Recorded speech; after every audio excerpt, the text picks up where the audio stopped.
Hello everyone, welcome to Jack and Jill Academy, the Infinite Knowledge Hub. Please watch the video till the end. Also like and share it if you find it useful. Kindly subscribe to our YouTube channel and press the bell icon for latest updates. नमस्कार, मैं चंद्रकला कक्षा 5 की हिंदी की कक्षा में आप सभी का स्वागत करती हूँ। बच्चों, हमने पहले भाग में पाठ 4 त्योहारों का देश कविता का अध्ययन किया था और आपने अच्छे से पढ़ा और समझा। आज हम उसी पाठ के त्योहारों का देश के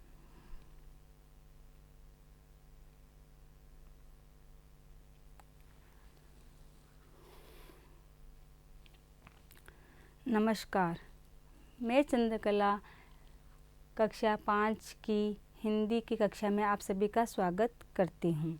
बच्चों, हमने पहले त्योहारों का देश कविता का अध्ययन किया और उसको समझा। आज इसी कविता त्योहारों का देश के अभ्यास कार्य का हम अध्ययन करेंगे।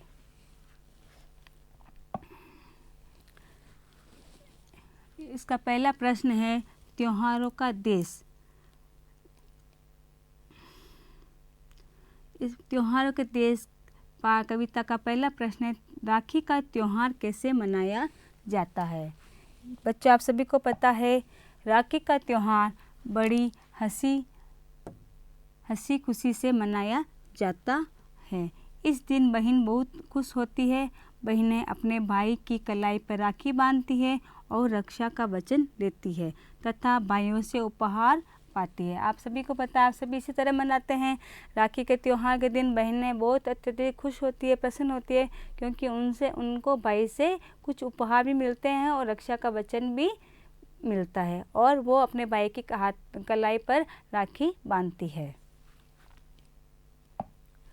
प्रश्न 2, क्रिसमस पर क्या उपहार मिलते हैं। बच्चों, आप सभी को पता है क्रिसमस पर खेल खिलौने के विभिन्न उपहार मिलते हैं। सेंटा क्लॉज बच्चों को उपहार देकर उन्हें खुश करते हैं। प्रश्न 3, हमारे देश को त्योहारों का देश क्यों कहते हैं। हमारा देश है भारत, जिसको हम त्योहारों का देश क्यों कहते हैं। हमारे देश को त्योहार का देश इसलिए कहते हैं क्योंकि यहाँ पर हर महीने कोई न कोई त्योहार उत्सव मनाया जाता है। हमारे देश में हिंदू, मुस्लिम, सिख तथा ईसाई सभी धर्म मिलकर रहते हैं।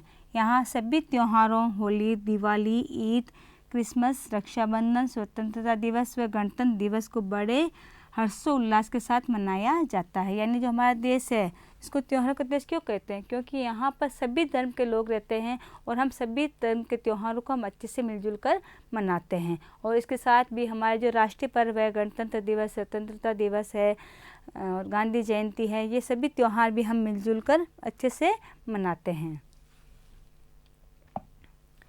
वीर शहीदों की गाथाएं सुनकर मन में क्या भाव उठते हैं। इस प्रश्न का उत्तर देखिए। वीर शहीदों की गाथाएं सुनकर मन में देशभक्ति के भाव उठते हैं। यानी जो हमने वीर शहीदों की गाथाएं यानी कहानियाँ, जब हम उनकी कहानियाँ सुनते हैं तो हमारे मन में उन्होंने किस तरह त्याग किया, बलिदान किया, तो ये सब कहानियाँ सुनते हैं तो हमारे मन में देशभक्ति के भाव उठते हैं। हमारे मन में वीर शहीदों के प्रति सम्मान का भाव पैदा होता है। यानी उनकी जब कहानियाँ सुनते हैं तो हमारे मन में उनके प्रति आदर और सम्मान के भाव पैदा होते हैं, जिन्होंने अपना बलिदान देकर हमें अंग्रेजों की गुलामी से आज़ाद करवाया था। यानी जो वीर शहीद है, उनके बलिदान से ही हमारा देश आज आज़ाद हुआ है और आज हम अच्छे से जी रहे हैं। भाईचारे का संदेशा कौन सा त्योहार देता है, ये आप सभी को पता है। भाईचारे का संदेशा कौन सा त्योहार देता है, ईद का त्योहार देता है। धन्यवाद। बच्चों, आज हमने कक्षा 5 की पाठ्य पुस्तक का पाठ 4 त्योहारों का देश कविता का अध्ययन किया, उसको तो समझा, जाना और उसके जो प्रश्नोत्तर है उनको भी हमने हल किया। धन्यवाद। Thank you for watching the video. Follow us on Facebook, Instagram, Twitter, and LinkedIn as Jack and Jill Academy for more information. You can also download Jack and Jill Academy's app from Play Store for online courses related to school education from pre-primary to senior secondary level. Competitive exams like NTSC, NDA, CLAT, JEE, NEET, and multi-activities like yoga, art and craft, dance, music, self-defense, and many more.